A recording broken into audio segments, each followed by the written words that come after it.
Anyway, how are you guys? Just getting warmed up here. My little junior has been sitting for a while, and apparently a little unhappy. Might be time for some new strings. I do not know. Anyway, we're just going to kind of get warmed up here and get the levels right. Tell me what you think of the levels. Anybody? I see a few people are on already. Nice, after just a few seconds.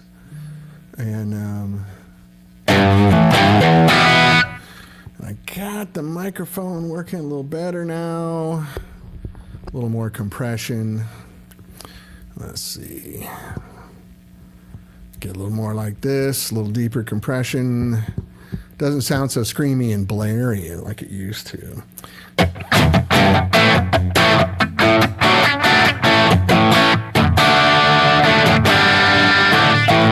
Guitar's not staying in tune very well, but we'll figure that out. The guitar gets warm, gets used to my body. My nut is grabbing, I think. A lot of strings are just hanging sharp. Like, you know, when I stretch them, they're not getting back. So maybe I need some Big Ben's nut sauce. I don't know. What do you tell me? My headphones are apparently squealing next to the microphones. Let's move the microphone and see if it works better. Anyway, how are you guys? I've been gone for a week. Sorry. I went home to Missouri. And let's try the microphone over here and see if it does any better. I went home to Missouri for 8 days.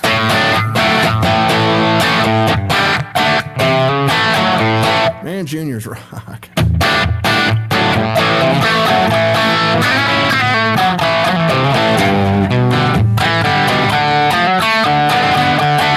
Got through a few different stages of the amp.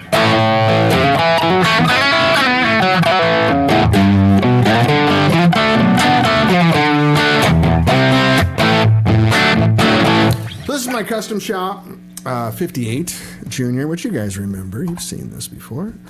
Good guitar. I'm very happy with it. I'm going to move this mic back over here. A little closer to me so I don't have to raise my voice. It's really good. And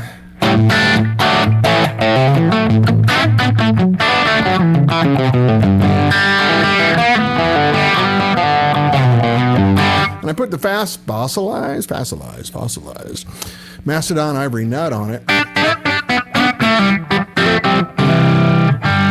I think it just needs a little touch up, a little love. That's all. Anyway, I see a lot of people coming on. Nice to see you guys. Thanks for making it. Sorry I wasn't here last week. Man, I gotta turn my headphone level down, I guess. Squealing. Let's sort that out here really fast. Headphones, we'll just turn them down just a hair. There we go. I like hearing the guitar nice and loud in my ears, but apparently it squeals on this microphone.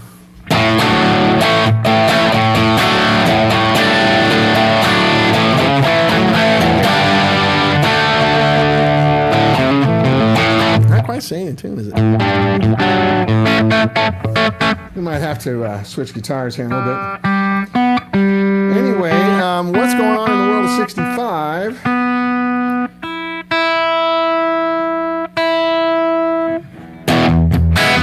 We're still working on this amp. I have another amp. Hey, Doug Campbell. This is the Music City bridge. Music City wraparound bridge. Yeah, I got it from them boys over in Nashville. Joe Glazer's shop. Nice bridge. Makes a big difference. It intonates really well. What's happening now is my strings are sticking in the nut. So when I push down on them, they don't come back. So they register as sharp afterwards.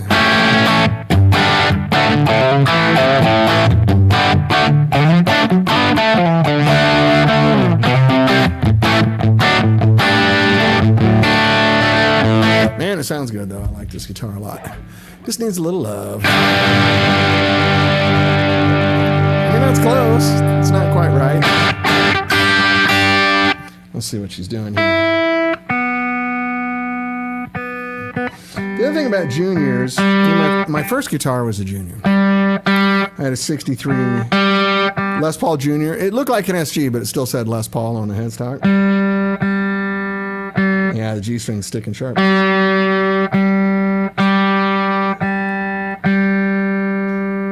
They don't stay in tune. Juniors just don't stay in tune. Unless you really modify them, which I'm about ready to do to this, I think. Put on some locking tuners. You can't tell. It'll look exactly the same from the front.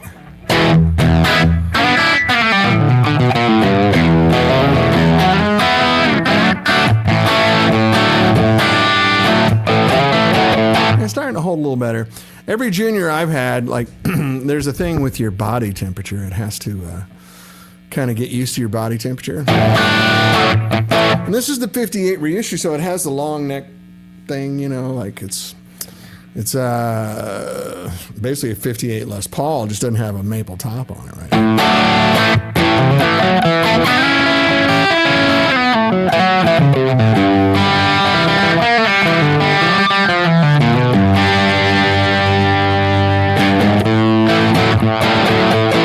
Anyway, I think Juniors have a really neat sound. I think they're fun for testing out amps because they're very revealing. Can't get away with anything with a Junior. I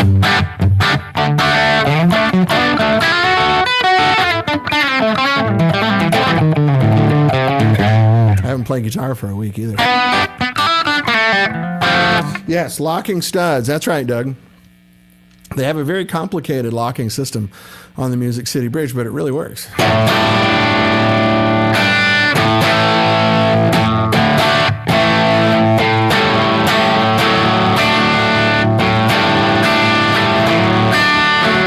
Is that close?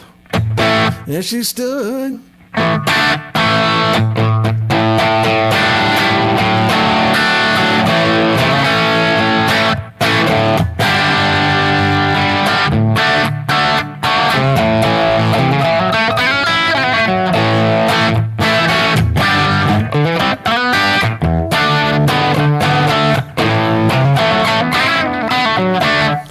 Yeah, I went to Missouri, man, and I ate a lot of food, put on some weight, went fishing, went skeet shooting.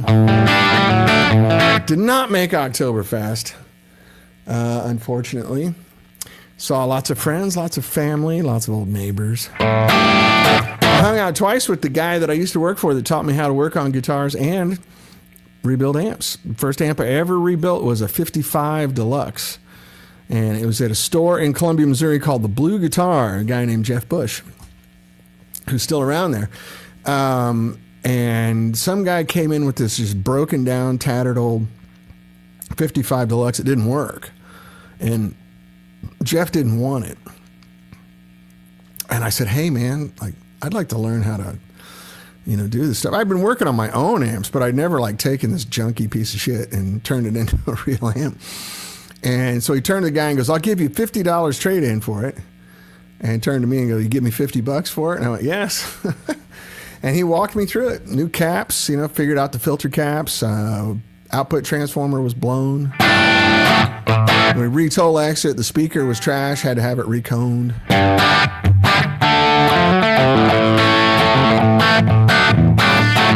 And so I bought the amp for $50. I think I put about, I don't know, not that much, but possibly back then. It was a long time ago, right? It was 40 years ago or something.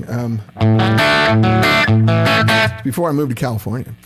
So I moved to California in 86. So yeah, a long time ago, I think I might have put $100 into it or something. And I sold it to a guy for $550, and I thought, man, I really screwed that guy over. Like, I got the best deal of my life. I sold a 55 Deluxe. It was all rebuilt and perfect for $500. Shows you how much the market's changed, right? Anyway, so that guy and I, we went to coffee one morning, went on a couple mile hike out in the woods just the other day, just Monday. Actually, Tuesday. Before I flew out from Kansas City. They got some crazy little women there.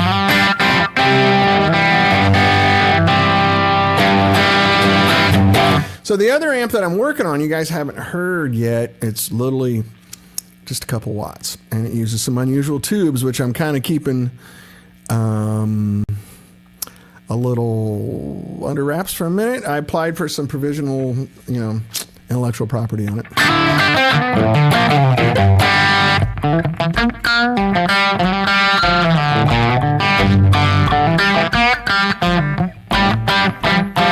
So it's going to be pretty hard not to talk about what's going on in the outside world these days, which is, what's the word I'm looking for? Pretty fucked up. So we're just going to stay in the guitar world and be happy and preach peace, love, and understanding.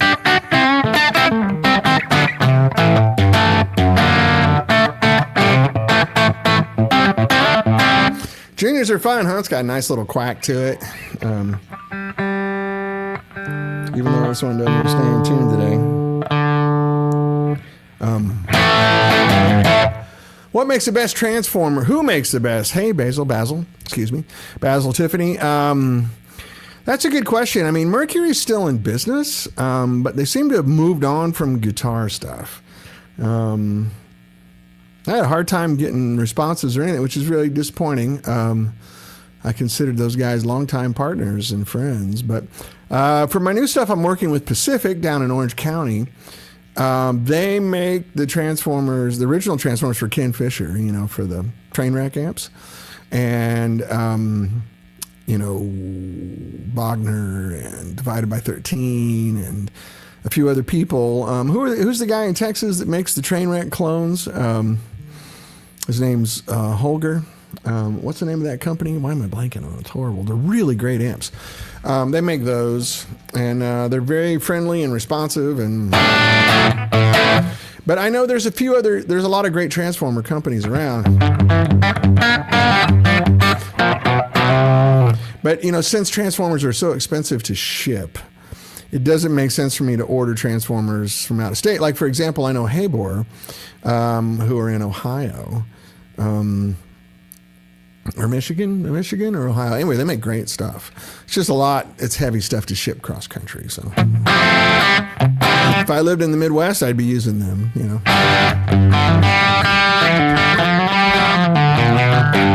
The thing about Mercury that was so fun is I could just hop in my car and go get it. They're just across the valley, like 20 minutes that way. The thing that's been the biggest stunner, like getting back into the business, is that the cost of all the important parts have doubled. Transformers that used to cost me, $100 or $250. Copper's gone up, labor's gone up, everything's gone up. And so I haven't really purchased transformers for a while. I did the license deal at the end of 2012. So they handled it then.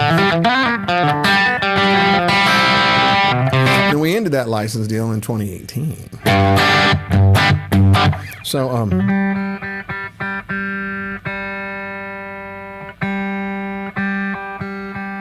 stop it, G-string. Yeah, I'm going to take this back over and get some work done. But I know there's a lot of other companies. There's a company up in Seattle, I can't remember, that does really good stuff.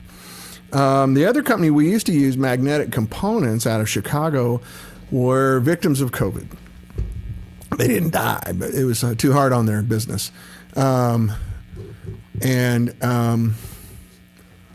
They couldn't. They went under. Unfortunately, I think they went through bankruptcy or just closed up. I don't know. They're really nice guys, and they did great work. We used those for our red line stuff. They were basically just machine wound transformers instead of hand wound, like Mercury is. So, long answer, Basil. Is there something you're looking for? You got an amp you want to upgrade?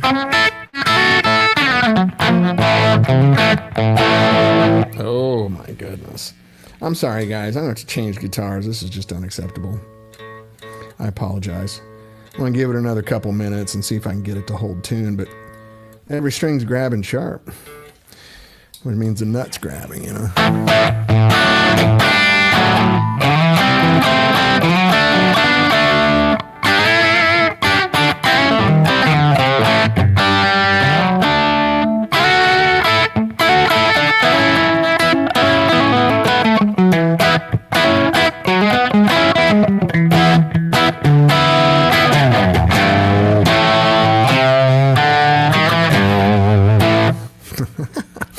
You know, I get in trouble for playing songs. You've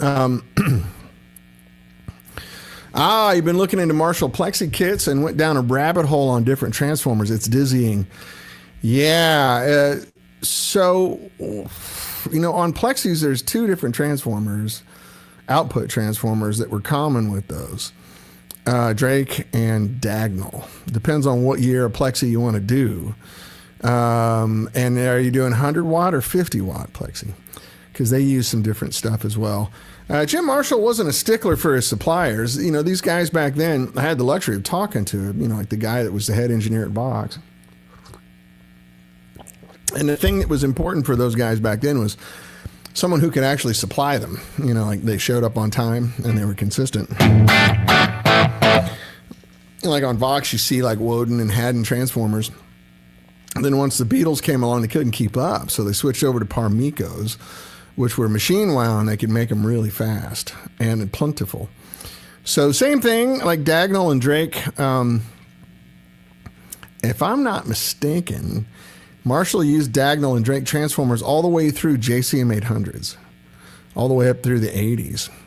Put a Floyd, hey, what's up, Brian? Yeah, man, Floyd Rose, I need to carve a big hole out for the Floyd locking nut. No, I just need some love. But yeah, I thought maybe I'd paint some flames on it. And then put a big old Floyd Rose or Kaler tremolo where I can cut out 2/3 of the wood of the guitar. Probably some guys here old enough to remember fucking up a guitar really bad. By doing that, I did it. I had a 62 Strat that I bought here in 1986 and put a Floyd Rose on it.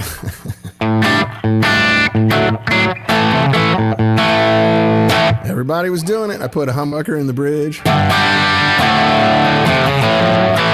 So anyway, Basil, what Plexi are you trying to go after?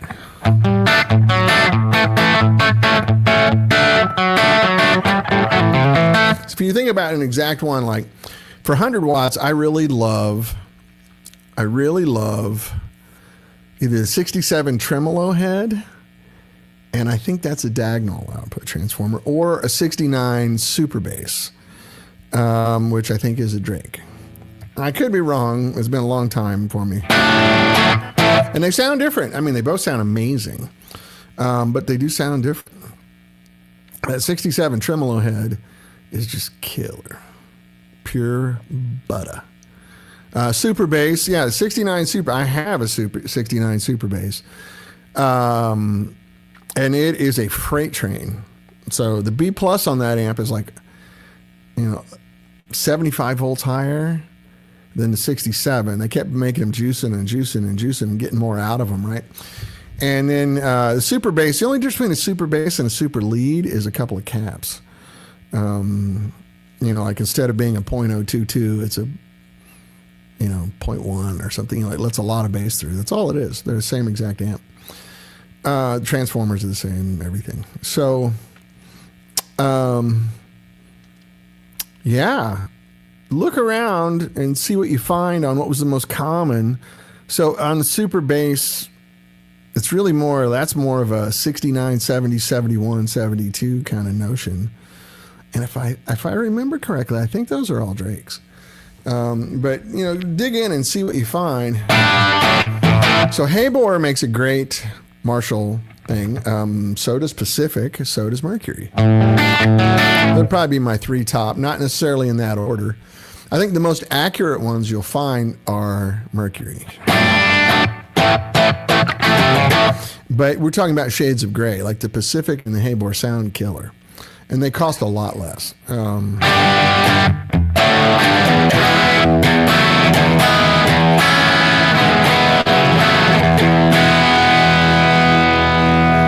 The guitar's starting to hold tune finally. You heard my chord progression to check, right?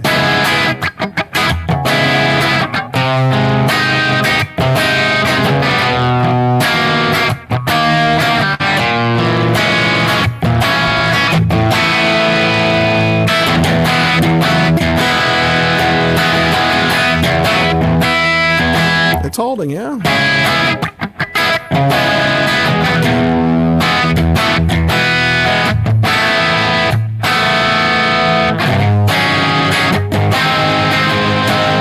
20 minutes is what it took. Still not perfect. Beauty of a Les Paul Jr. It's a pretty primitive guitar. Wraparound bridge and single gear tuning keys. But that's what gives it its sound, man.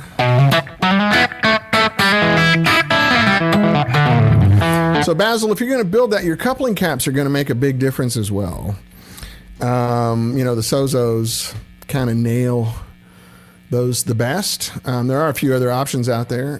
Sozo, they have Gen 2 or whatever they're called. I like their Gen 1s just as much. They sound great.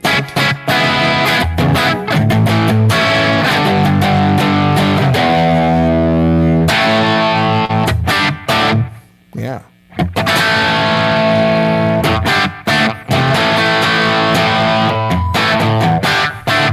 You guys want to go down to 2.7 watts and see how close we can get it, right? Let's do that. All right. Now I'm going to have to adjust the gain structure over here. So now I'm down at 2.7. Sounds good, right? Which is not loud. Let's get it back up. There you go. I just upped the gain on my interface here. It's a little hot here. Hold on.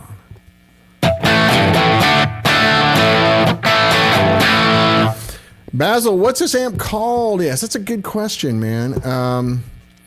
We haven't quite decided. We have nicknames for our amps until they are done. Right now it's called El Pompadouro. So that's 2.7 watts, man. Those tubes are going to last longer than your children last, right? But did you hear any difference? Does it sound the same? Oh, by the way, last time I mentioned I have a new power transformer coming for this. This is a good one. I'm really happy with it, but we're going to move to another iteration. Made some fundamental changes that I think is going to improve the amp. And I think they're ready. It'll be ready next week, I think.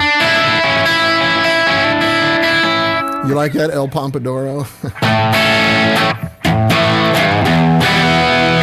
I'll go over here and get some crank out of it.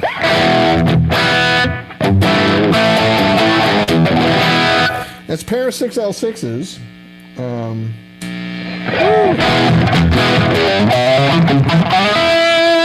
P90s are noisy, right?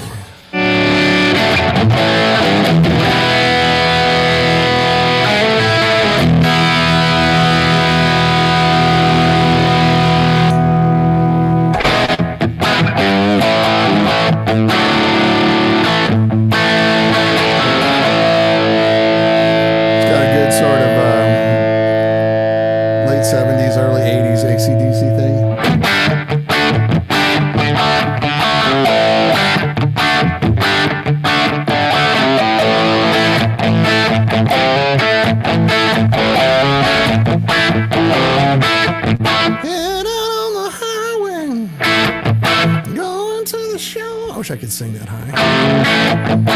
It's a long way to the top if you want to rock and roll.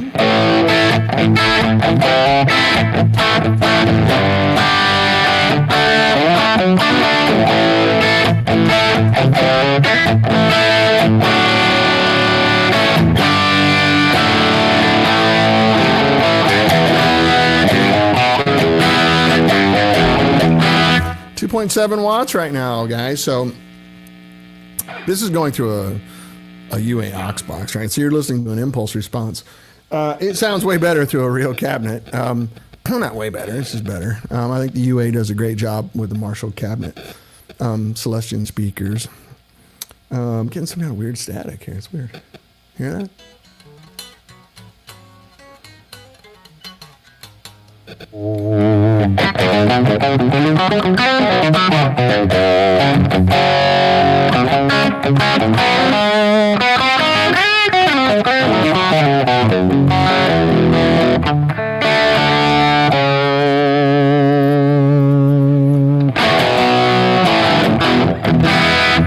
Yeah, I'm digging the sound of this with the Junior. It's a pair of 6L6s. Like you would think this is a,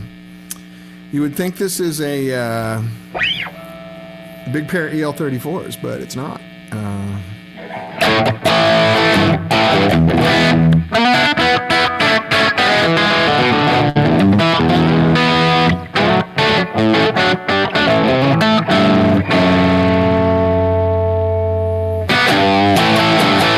Anyway, what do you guys got on your mind, man? I'm just sitting here mumbling, and I'm really excited to show you this other amp. I just can't yet.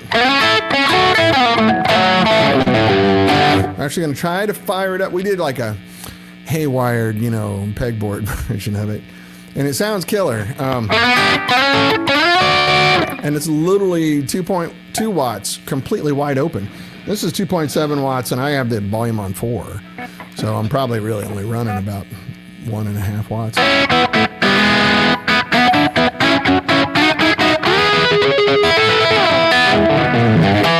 So, for me, my entire life, I don't know about you guys, you tell me, but for my entire life, I have always felt like, low-powered amps were a compromise. It's great because it's low power, but you're always giving up a lot. Open chassis, something's happening here. Funny, open chassis pick up weird things, radio signals, static in the lines of your house. Excuse me, all kinds of stuff. But for me, like forever, I've been attracted to some, little bitty amps, just so I can play around the house. Like when I used to live in apartments when I was younger. That's how I met the guys at Line 6. I got the first modeling amp they did in like 1994 or something, and so I could play in my apartment. Because at the time, all I had was a 50-watt plexi and a 100-watt plexi.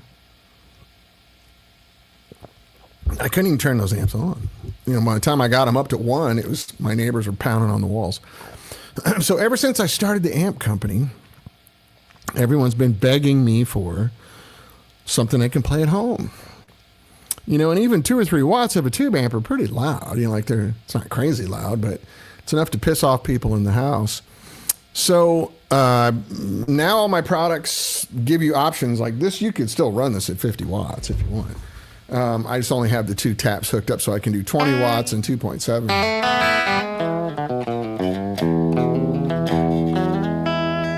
And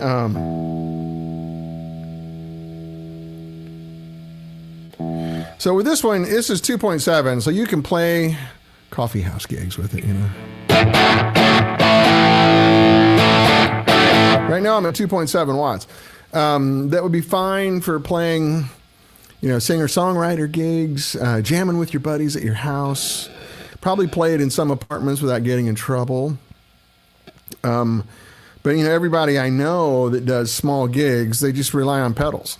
The amp's just a power amp. So yeah, you can do this. Studio guys, you can do this in home studios, all kinds of stuff, man. It works really well, and make really good recordings. So one of the things I'm going to do with this is I've struck a license deal with 2 Notes, which they licensed to a few people.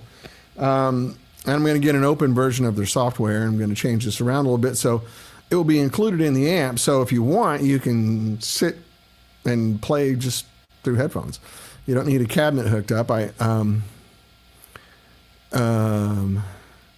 Good question. Hey, Scotty Bratcher, welcome, buddy. Do more taps affect the performance of the transformer? No.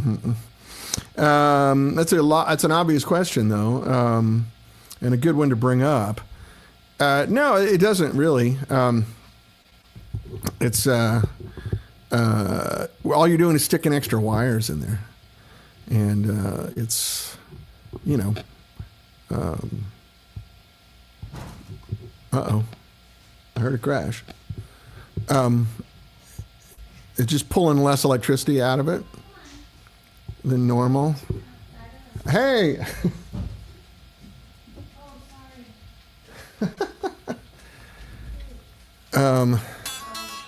I do this 1 hour a week and I get, anyway.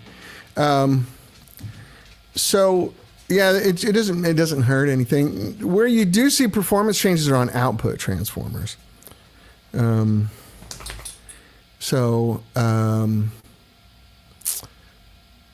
personally like to use the 16 ohm tap on a output transformer because you're using the whole line, right? The wires coming in at the top. If you use the 8 ohm transformer, you're at way down. So all those windings above it aren't being employed. And then when you go to the 2 or 4 ohm tap, you're even further down the wind of the transformer. So, you're only using this much of the transformer down here. You're leaving all these windings dead. So at the 16 ohm, it's right at the top. So you get the beauty of all those windings. And it does have a different sound. Now, if your amp is throwing out a bunch of odd order harmonics and other things like that, going down to a lower tap will mask that a little bit. And guys do that intentionally. It's not a bad thing, really.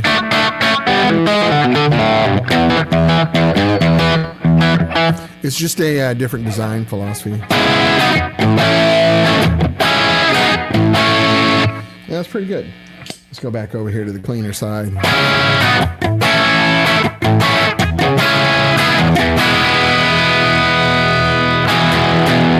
Man, Les Paul Jr.'s working. When Hart starts holding tune, it's a...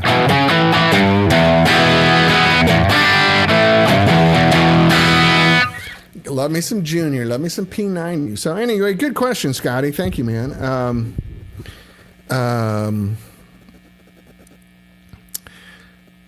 Yeah. Transformers it's a very, it's a complicated subject. There's a lot to it. Like, there's some designed inefficiencies in good transformers. Like, only because the ones from history maybe were hand wound and they weren't as tight as machine wound stuff. So, Basil, when you're looking for a transformer for your plexi, like, there's a certain amount of inductance leakage which is not a good thing, that good Marshall transformers have. So that sort of honk, honk, honk sound, that is actually not a good thing as far as transformers are going. I mean, it'll work forever like that, but it's an inefficiency. And that's what gives Marshalls their sound. So a lot of people say, oh yeah, I make that Drake or that diagonal transformer, but I've improved it. I've gotten rid of the inductance leakage. Don't buy those. It won't sound like a Marshall.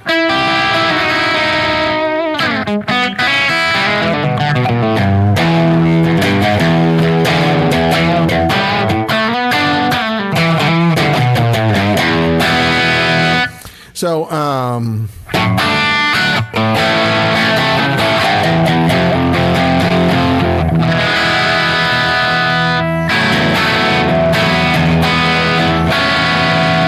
sorry, I'm enjoying my own stuff here. Like, we made a couple changes on this amp the week before I left from Missouri. Remember how I was complaining about the treble being in the wrong place? And I think it's in the right place now. It sounds really friendly.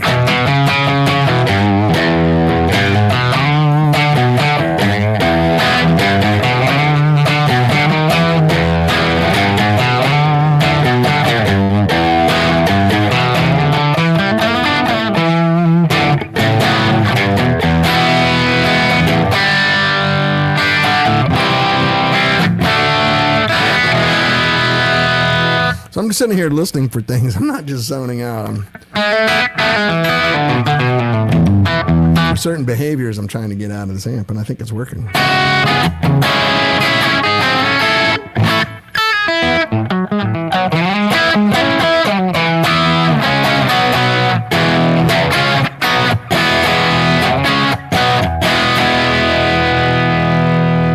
Yeah. Let's go gig. Scotty, you ready to go out for a gig, man?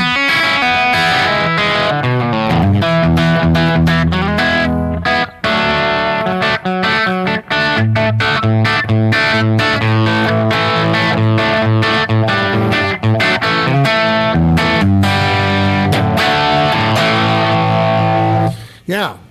Wait, so what's on your mind, fellas? I'm in. Oh, my phone's... Oh, you know what?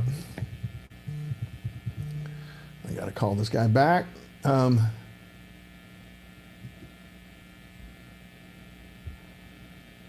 crap. Hold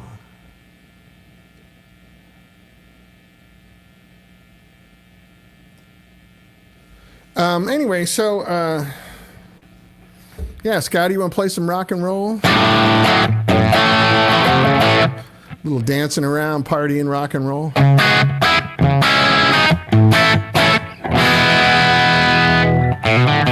It's okay, darling. You're fine. Yeah, I'm still doing my offices at home, so. Hey, Randy Krath, how are you, buddy? I'm well. Missouri was a mixed bag, mostly good. It was, man, my amp's picking up all kinds of weird noises. I hope it's not a tube. Let's see. I don't think it is. Could be. Yeah, man, you go home and hang out with family. Nothing a few weeks of therapy won't fix, right?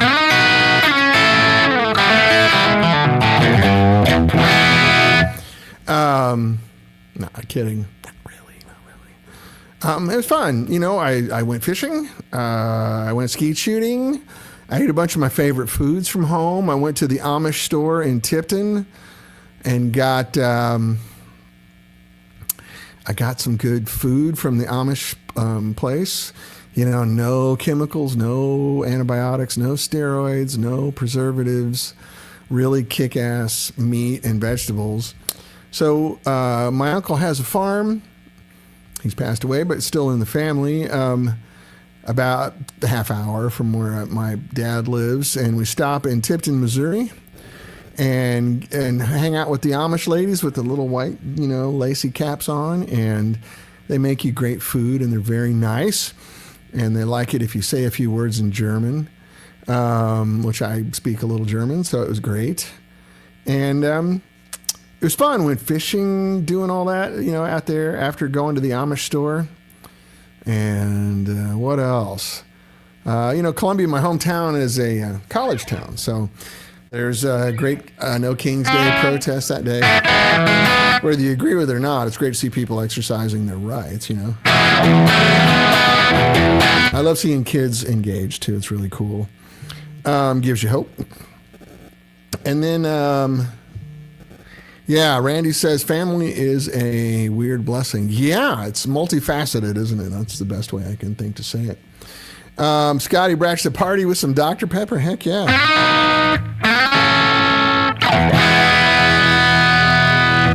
I'm just digging the sound of this guitar. Sorry. The amp is really working pretty well. I think the new power transformer is going to make a difference. So I'm excited to share it with you when it comes in. Shouldn't be too long, but this is a sound I could live with. This is me.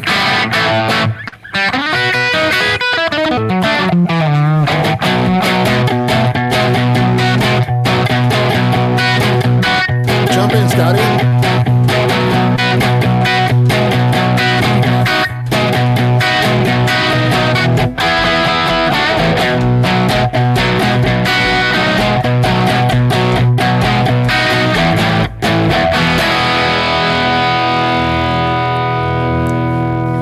Throw a little fuzz box on top.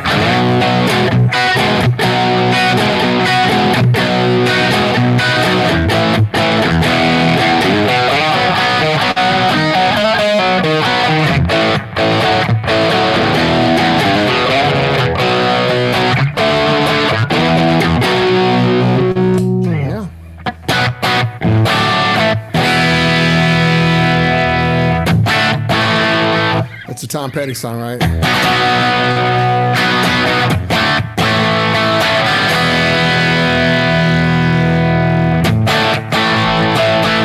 It was love. It was long, long, long. Yeah, long. The harmony part.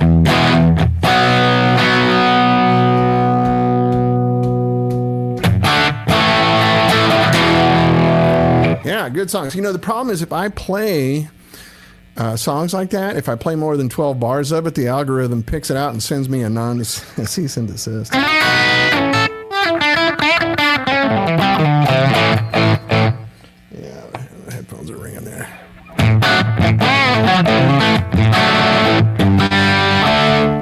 Anyway, come on, guys, talk to me. Tell me something good. I had a lot of fun in Missouri. I'm really glad to be back in California. One of the things I did see in Missouri that was very sad, and I feel like I should share it with you. Hey, Mark, how are you, buddy? I changed some capacitors around and adjusted the treble. I don't know if you remember, I was kind of complaining about the treble. There was a harshness to it, and it wasn't the amount of treble. This is a kind of where people get kind of off track. It wasn't that it was too bright. It's that the treble frequencies were in the wrong place. You know, there's a spectrum of treble. It's not just treble, right? There's low treble, mid treble, high treble, etc. Yeah, thanks, Randy. Me too. It's getting there, isn't it? It's getting better. You guys, it's a bummer how slow this process is, isn't it? Makes you realize what goes into making a good sounding amp. You can't just whip it together and let's stick it out on Thursday. So, Mark, I was playing with there's two capacitors in here that kind of regulate how much treble is either available or gets let through no matter what you do. And it's kind of one affects the other. So I went back and forth a few times. And because I don't have a bench here at the house, I have to rely on my buddy over here. And I played with it. I think I got it. I mean, maybe I might let a hair more through. So I got the treble pretty high on the amp. But anyway, the register of the treble, the timbre, is where I want it, I think. You guys tell me. I'm listening through headphones. When I listen it back, me not from your country. When I listen to it back on my phone, it comes across really bright and kind of... But when I listen to it on good speakers, even with earbuds, or in my car, I'll play it in my car a lot. So I just want to hear it through all these different things. The treble sound pretty good. Hey, Scott, how are you, man? So the idea is to have it be bright and clear without making you go... Yeah, you're fussy too. You get it. Yeah. But when you get it right, it's really weird. It's not like I'm trying to hit a target. The target is that you're not distracted or bothered by anything. When you hear it and just go, yeah, that's it. And then you can just play guitar at that point. You don't have to sit and go, well, it's kind of bright, so I got to work with it and I got to roll the guitar back. And, I want to get it where you can just plug in and play, it's rock and roll. And so guys like Scotty Bratcher, who make his living, with our amps, he puts groceries on the table with his guitar and feeds his wife and son, with his guitar. He needs to just go out there and play, not look back at the amp, and just kind of deal with it. You just want to jump up and do your thing, man, rock and roll.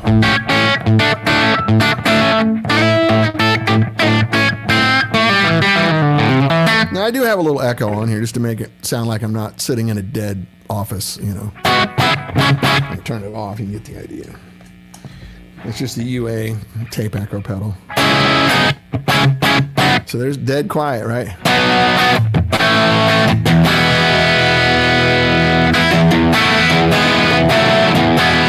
That's a good point, Randy. Thank you for that. It's all about really hearing it live. Playback is always going to change. That's true. I don't know what kind of compression algorithm that StreamYard and Facebook or whatever put on this either. Once you start micing it and processing it in a studio or sound system, it's always going to change. That's very true. But here it is dry. It still sounds good, but it's definitely kind of, yeah. So when I was gigging for years, I always had an Echoplex on with just a little bit of slapback, and it made you feel like you're in a big room. So when I first started playing, before I could afford the luxury of pedals, when I was a little kid, my first band in junior high, right, they let us play in the lunchroom or in the gym at lunch. Not lunchroom, but during lunch hour, we could play. And the guys that I was in a band with, we went to two different junior highs. So we played in my junior high or their junior high. But it was the sound of playing in the gym, right? It's that. And I love that sound. So fun when you're on stage to hear your guitar slapping off the back wall. It's kind of that, right?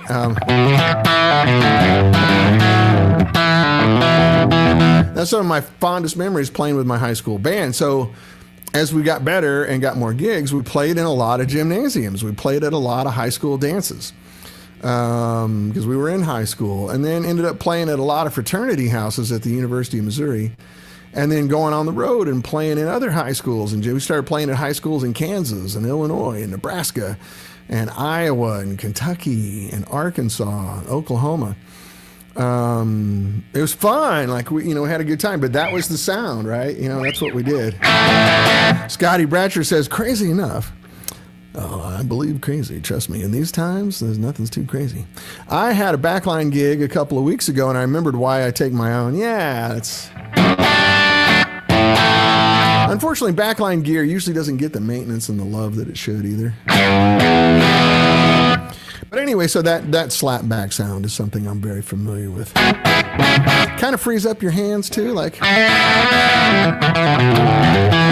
And when you're 60 and your joints don't work right, it kind of gives you a little bit of.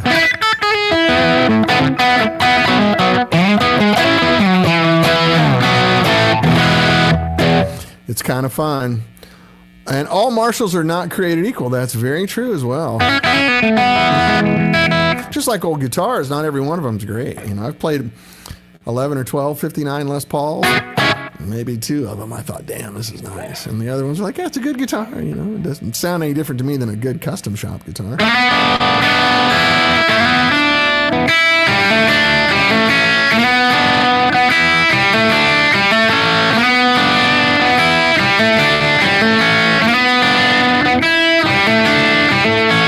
Let's take that down a notch.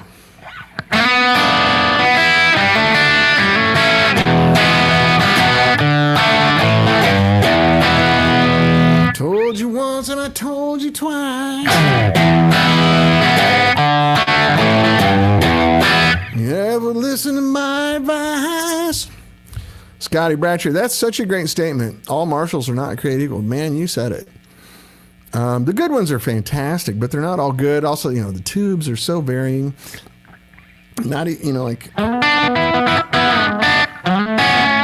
If you want to spend the money on old tubes, that's one thing, but then to make sure you get old tubes that are working right is another thing, because unfortunately, what we're getting mostly, what I see people selling as NOS tubes. They're not. They're pulls. NOS tubes means it's in a white box and still has tissue paper around it with tape on it. That's an NOS tube. If it's been opened, 90% chance that someone used it and didn't like it, or it didn't measure correctly, so they put it back in the box and sold it. Or it's been B-stock in a dealer or a tube vendor or a tube repair guy or whatever for 50 years. And those were his back, these are my stash of old tubes, right? And the thing that people, and we've talked about this before, but for some of you haven't heard it before, the thing about old tubes is, what we now consider to be book spec, maximum performance used to be the minimum. I don't know if that makes sense to you. That was the guaranteed minimum on the tube. And most tubes you see today don't live up to that. While they still sound good and they still perform really well, in 1970 or 1967 or whatever, that would have been considered a substandard tube, not one that you could sell. So if I went and bought a pair of BL34s that didn't have the transconductance that I needed, even though by today's standard it's a great tube, or even like say a Mullard 12AX7, and you would take it, put it on the tube tester at the radio store, at the department store, at the drugstore. Hey, Mike, good to see you, buddy. So tubes that you now pay a fortune for would have been considered not sellable tubes, substandard tubes. So that's kind of a weird concept that people don't realize. I used to go test tubes at a store. There was a chain in the Midwest called TG&Y. It was a drugstore, and I could go there and buy records, singles, and they had a tube tester in the front, and you could buy vacuum tubes in there. And they had a big cabinet underneath, and you'd pull it out, And before you bought it, you stuck it in the tester to make sure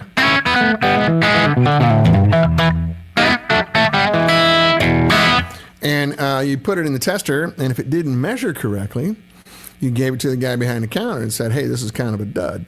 Now, the way that those measured back then would be considered super high-end great tubes now. Nothing made modern today even comes close to that, what used to be minimum guaranteed performance.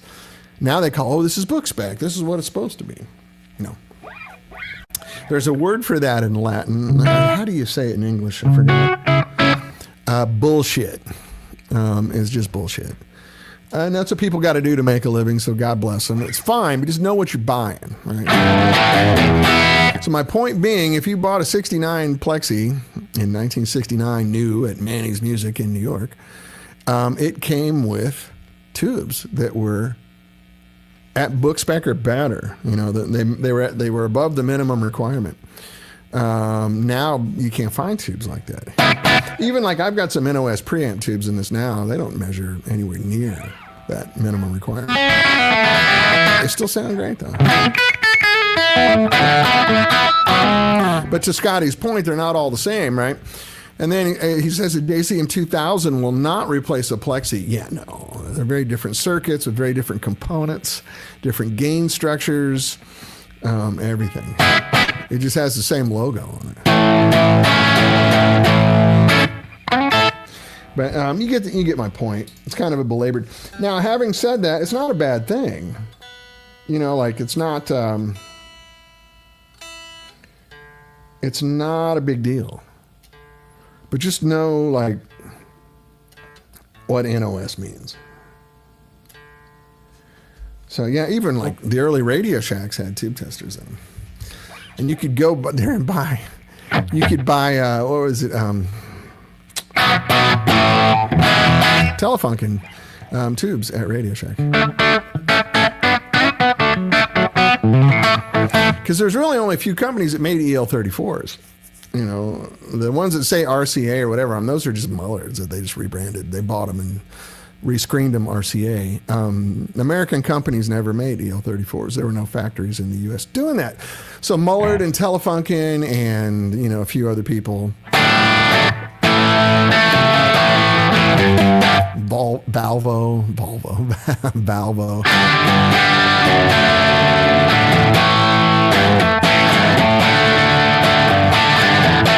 Anyway, so there you go. Les Paul Jr. We are at 2.7 watts right now. I just got the gain up on my interface here. Wish I could share it with you. I don't know if I can or not. Can I share my screen? Oh, let me figure out how to do that.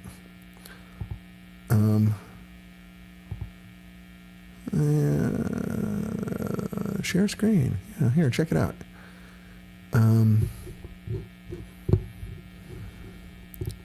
Entire screen. Oh, I see. I got to do some stuff. We'll do that later. I'll show you the gain structure that I just have an Apogee Duet here. It's nothing big, but I put the gain. So the little gain knob metaphor they have here. When I was at 20 watts, I was running it at like 10 or 11, and now at 2.7 watts, I'm running it at 20. So just by jumping the gain up, let's do for fun. Let's go back to 20 watts. And it's going to be too much, right? I'm going to slam you guys right now. So it's just overkill. Let me get it back down. 11. Let's see. It was maybe 12, 13. So that's 20 watts now. Does it sound any different to you guys? Get a little more juice out of it here. Let's see. Yeah. So then just for reference, to me, in my ears, it sounds exactly the same. I can't tell. So that's the breakthrough. That's the beauty of this amp.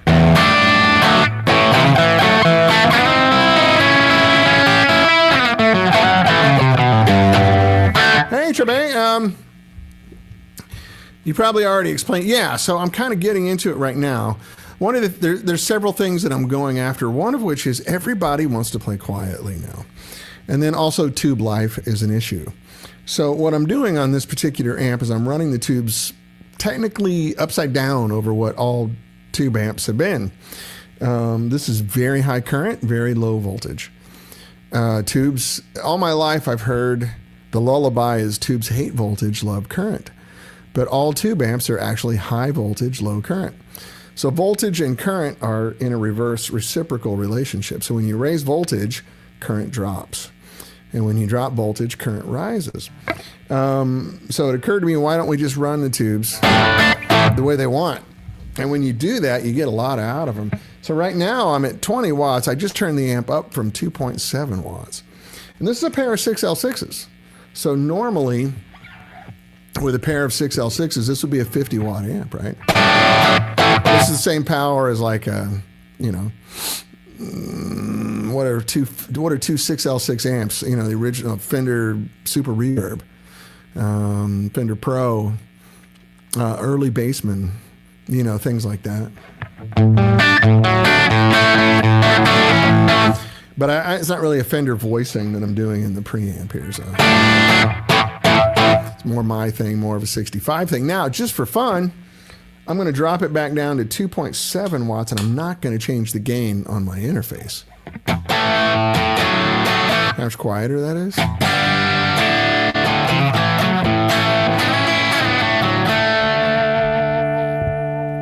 So to your answer, Trey, I'm trying to accommodate the needs of the modern guitar player, and I'm also trying to, for lack of a better, to use the metaphor, I'm trying to make lemonade out of lemons because modern tubes suck. But if you back off on the voltage and flood them with current, they all sound great. These are the cheapest shit Chinese tubes I could find. I mean, they're poop. If I were to put some nice old 6L6s in here, it would sound better, but not incredibly. But when you're at a high voltage amp, the tubes really make a difference. They're crucial.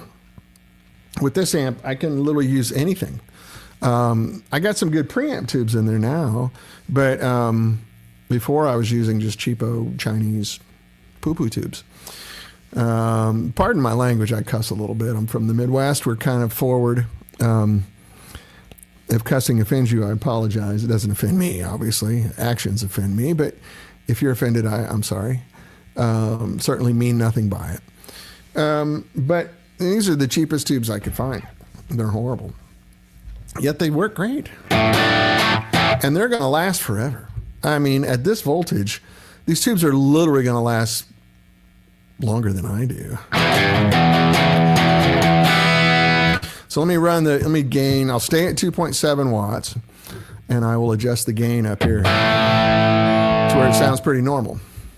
So let's say you're at home recording into Logic or Pro Tools. Let's see, a little more gain there.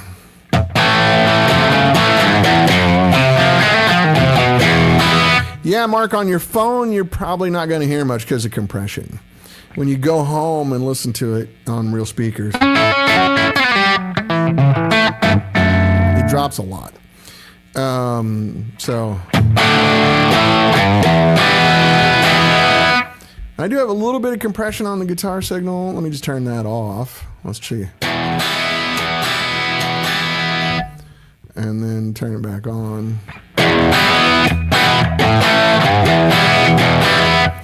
So, the bottom line is, you got an amp that's reliable now. You don't have to worry about tubes. The power tubes you buy are going to be the last tubes you ever buy for them. They're not going to fail. Maybe, for normal tubes, it's pretty common. They all fail at a certain point. It's just a matter of how much you play it. I might get, a poorly made tube might fail, but a tube that works is going to last 50 to 100 years in this amp. So you can go out and buy a really nice set of NOS tubes if you have the money, and it'll be the last tubes you ever buy. Or if you don't have the money, which a lot of us don't these days, you can just go buy a cheapo pair. Well, the tubes we supply with it will be just kind of, economical tubes, and you're good to go. You don't have to do anything.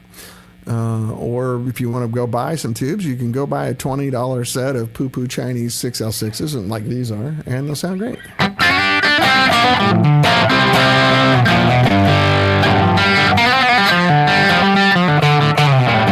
Yeah, I wonder if because of the compression on the system here, you're not hearing the volume drop. It's a big volume drop when I drop it.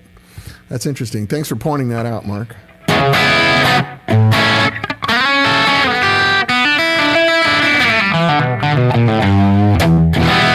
But I'm at 2.7 watts now. I did jump the gain back up, Mark, on the thing, and maybe that's what you're hearing. It's not going to be quiet right now. I jumped the gain up on my interface. But let me put the gain back to where it was. It was like down here around 14.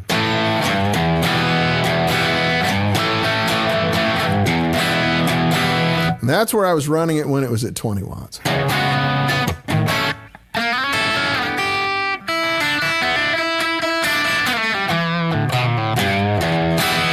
In my head, it still sounds really good. It's just quiet. But anyway. But I need to get going, fellas. Let me turn it over to you guys for a minute.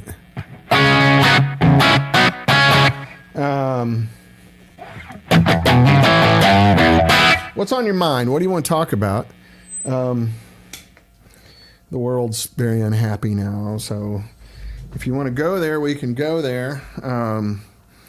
I don't really do anything where I trash talk any other Americans, so I'm going to avoid that. I like all Americans. I like all people, all Europeans, everybody. I know that makes me unusual these days. But short of that, we can discuss anything you want.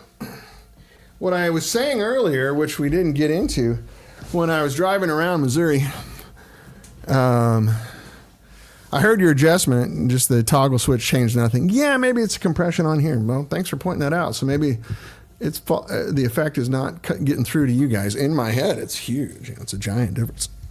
But yeah, when I was in Missouri, I saw a bunch of crops, dead crops, not harvested, because we don't have customers now. And farmers lost a lot of their SBA support. And so a lot of people are losing their farms and their houses and everything. Very scary. I don't know about you guys, but I like food. I try to eat it every day. And it was pretty frightening to see a lot of just dead crops, unharvested dead crops. So it's October, everything should be harvested by now. And there was a lot of corn, a lot of soybeans, mostly, that were just not harvested. And it's very frightening stuff to see. I grew up in Missouri, farm country. I grew up in a college town, but, it's just farms all around. And I have family who are farmers. And I have friends that are farmers, people I went to high school with that are farmers. And farmers, if you know farmers, they love farming. And it's cool. You're kind of playing this huge chess game with Mother Nature all year.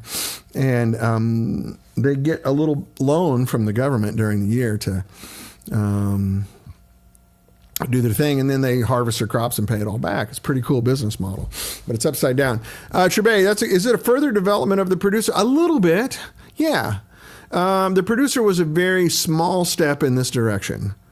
This circuit is kind of like a producer, but the preamp circuit in the producer was, one side was just what we've always used, and the other side is a different one we've always used. So it's 65 stuff that's kind of loosely based on Vox and maybe a hair of Fender on the clean side. Not much. It's just our thing. And it's not why I didn't invent anything. No one's invented anything in the amp world for 50 years. It's just like a recipe, like I cook chicken with certain seasoning on it and you do it with a different seasoning, but it's still just chicken, right? So, anyway, yeah, and that's, anyone in the amp world that's telling you there's some inventor or some kind of genius is astonishingly full of shit. Either that or they don't really understand the business they're in. I'm just a chef cooking with my own seasoning and my own preferences. I didn't invent anything. No one has. Literally, And the guys that started these big amp companies, these are circuits right out of tube manuals. Fender stuff is all out of an RCA tube manual, and Fender amps are astonishingly similar. They're just different power transformers, different output transformers because of different size. They went from being just bass and treble to being bass mid treble. The Bassman circuit has a presence knob on it, that kind of thing, which carried over to a few amps. And then Marshall kind of went down that direction. Vox stuff comes right out of the Mullard tube manual. The little EL84 amps with an EF86 in the preamp and stuff. That's right out of the Mullard tube manual. So no one's really invented anything in a heck of a long time. And I always just find it amusing when I've created this new thing. It's called chicken. I've heard of chicken before. Actually, I've been a fan of chicken for my whole life. I like baked chicken. I like fried chicken. I like Kentucky fried chicken. I like chicken parmesan. I like chicken tacos, but it's still just chicken. He didn't invent chicken. Trebe, where are you? Where do you live? Such a neat name, and I like your logo. I like your avatar. Where do you live, buddy?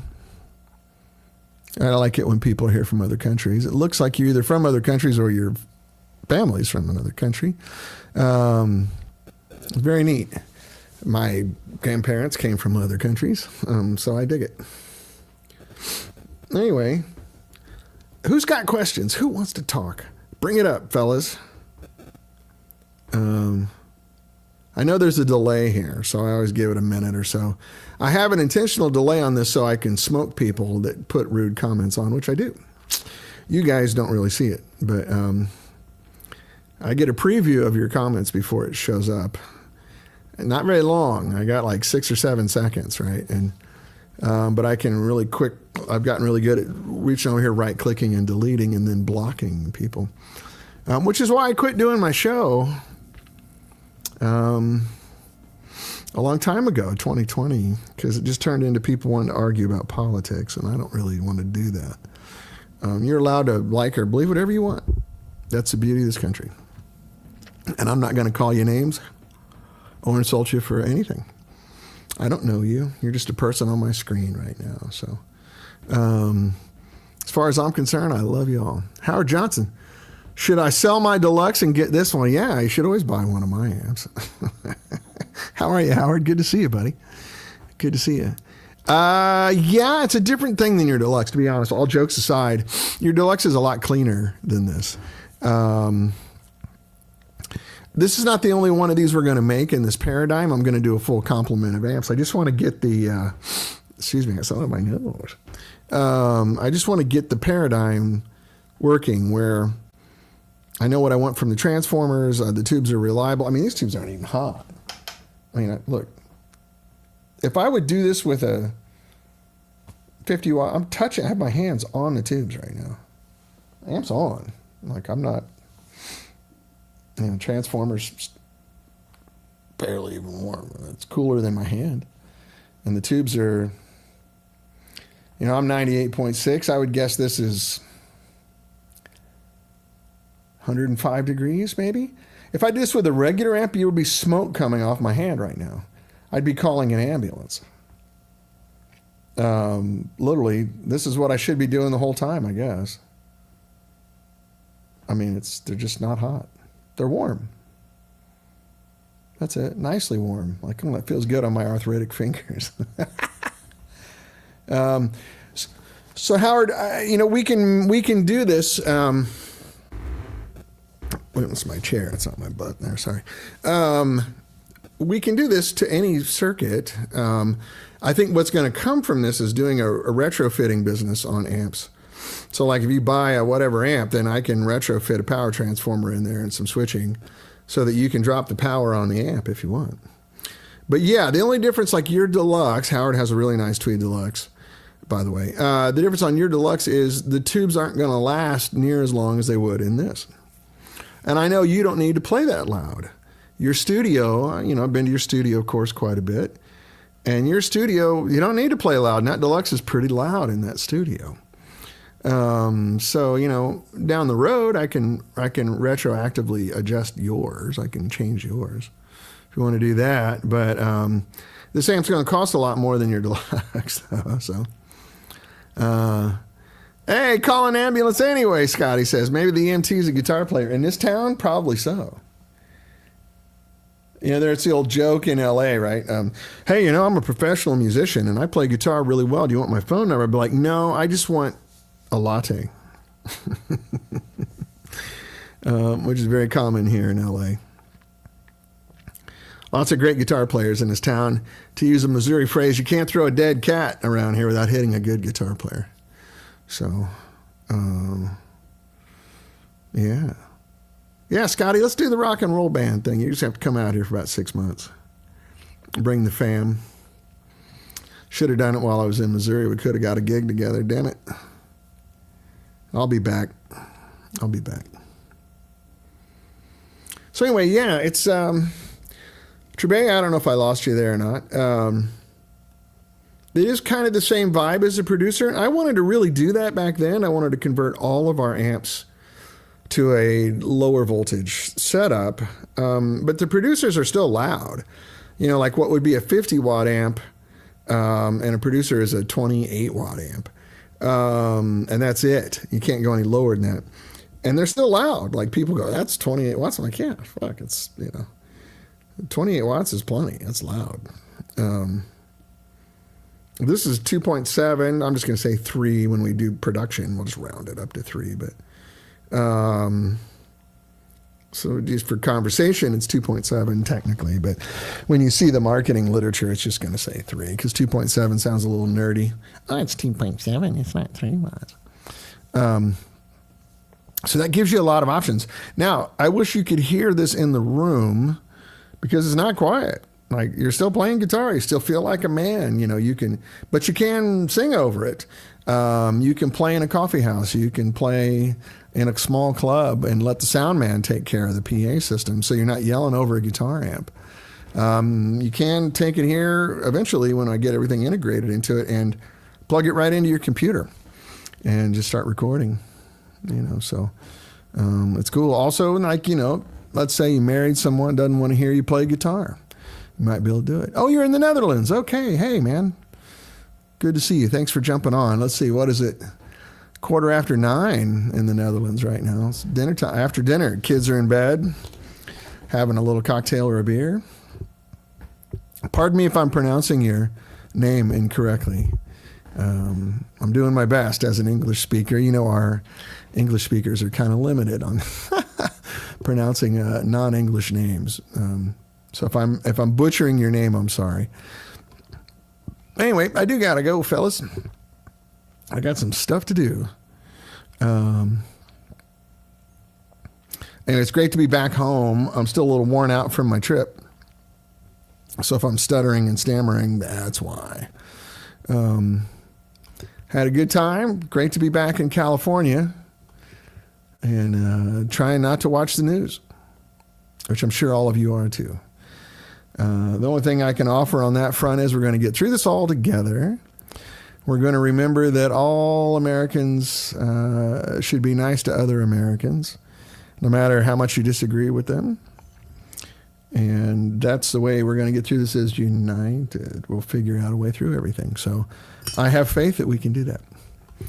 I know that might be laughable to some of you right now, but I'm going to have faith.